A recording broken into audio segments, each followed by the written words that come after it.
Hi everyone, Grayson here and welcome to my channel. In today's video, I'm super excited because I finally get to plant up this big flower bed by my driveway. Now this is a highly visible bed. It was chock full of weeds, and in my last video I showed you how I cleaned this bed out and it is finally ready to be planted up. So in front of me I have this wheelbarrow full of beautiful plants. I have these proven winners, coast to coast hosta, proven winner SuperTunia Vista Bubblegum. I have these beautiful magenta colored Sunpatience and this incredible Dusty Miller. I just love this blue, silvery, green, sagey color and texture. I've got about 3 or 4 of these proven winner coast to coast hostas. So the height on these are about 30 to 32 inches tall. I'm gonna space these about every 36 inches or 3 feet. Now these are hardy down to zones 3 through 9. They bloom up with a nice little purple spike that comes out of them. Okay, and these take part shade to shade. Now this area here under these 3 big Natchez crepe myrtles gets dappled sunlight. Now there's one area where it gets really hot baking afternoon sun for probably an hour. So hopefully these are gonna do well here. And if they begin to burn or wilt, I may have to dig them out and move them to a shadier location. But hopefully with enough moisture, I can keep these from frying in the sun. But for the most part during the day, they will get dappled shade. So I'm excited about those. And then I have the proven winners, SuperTunia Vista Bubblegum. Now, anything that is a Vista and the proven winners line will spread out dramatically. This is a beautiful, beautiful plant, and one plant will just take over an whole area. And I thought, since I have so much space here in this corner bed by the driveway, that I would use as many as I could to fill this up. These will bloom from now until our first frost. I've had these in containers before, but I've never actually planted them in the ground, so I'm excited about that. Now these grow anywhere from 12 to 24 inches high, and you want to space these about 18 to 32 inches apart. Now these are hardy in zones 10A to 11B, full to part sun for these. And of course we all know about Sunpatience, and I just thought this was a beautiful color. So Sunpatience can take either sun or shade. Now if you have them in a more shadier area, they're not going to have as many blooms as they would if they're in full sun. Height on these are 18 to 30 inches. I'm going to space these about 1 foot to 2 feet apart. And these are all going to get pretty big. Now they say that this Dusty Miller is going to get anywhere from 8 to 12 inches high, and it's going to spread out about 4 to 8 inches. So I've got an entire flat of these. Now I have all my plants. I have my biotone starter fertilizer. This is going to go in each hole, and this is going to help with our root stimulation and production. So what do you say? Let's go ahead and get after this project.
Okay, so far I have my 3 coast to coast hostas here in the center.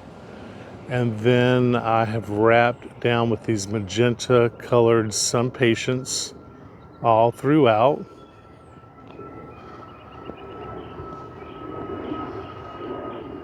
This is a pretty large bed, y'all. So these get really large, so even though I have kind of lined them right up here like little soldiers, I want them to really ring around. And then I've got a few dotted in and around. And I think what I'm gonna do is I'm gonna probably go ahead and fill in with my SuperTunia Vista Bubblegum in these areas. And that way that SuperTunia Vista will make a big splash in here and here and all and around. Now these SuperTunia Vista Bubblegum are vigorous growers. So that is why I'm gonna place these in big areas like this.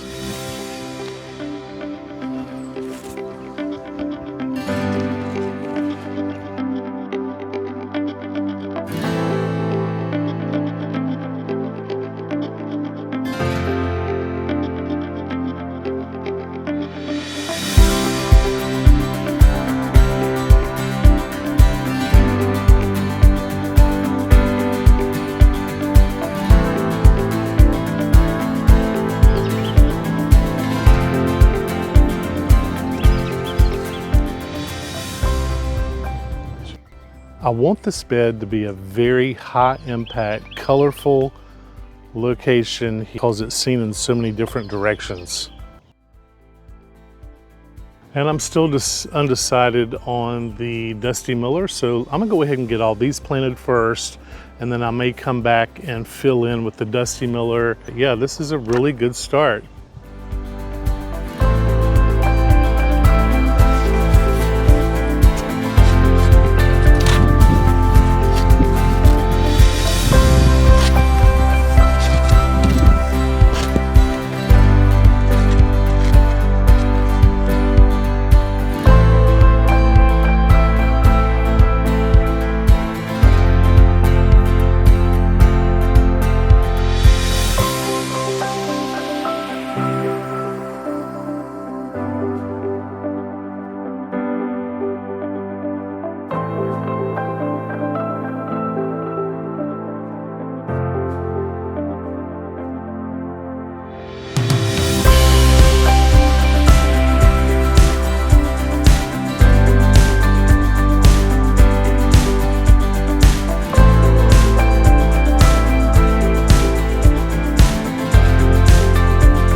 And that's going to do it for the planting. I usually go ahead and water it in the first time myself, and then I'll let irrigation take it from this point.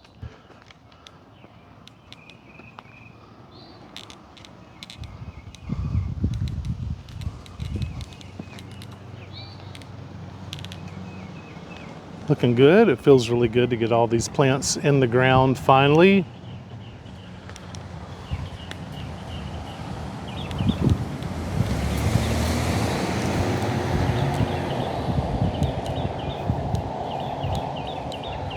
And being on a corner lot, this is a more visible bed here on the corner of my driveway, as you can see. I did want to give you a look at the grass again. So the grass is coming in nicely. This is the area here where the big Bradford pear was taken out. And a couple of weeks ago you saw where that was just coming in. It's kind of hard to even see where that patch was now. The grass is looking really nice. I'm really pleased with that.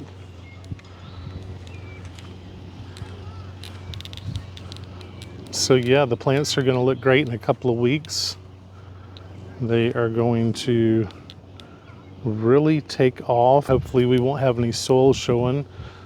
These are the daffodils. They are all beginning to kind of wither away after the last couple of weeks. But I'm just going to be working on this and tying all this back in and reclaiming this area. So I would like to bring you all along for that journey. And let's see what I can do with all this again. But again, just to recap, I have these Sunpatient Magenta ones all down on the border. I have some Proven Winner SuperTunia Vista Bubblegum here, here, here, here, here, and here, here. They're just all scattered in and dotted around.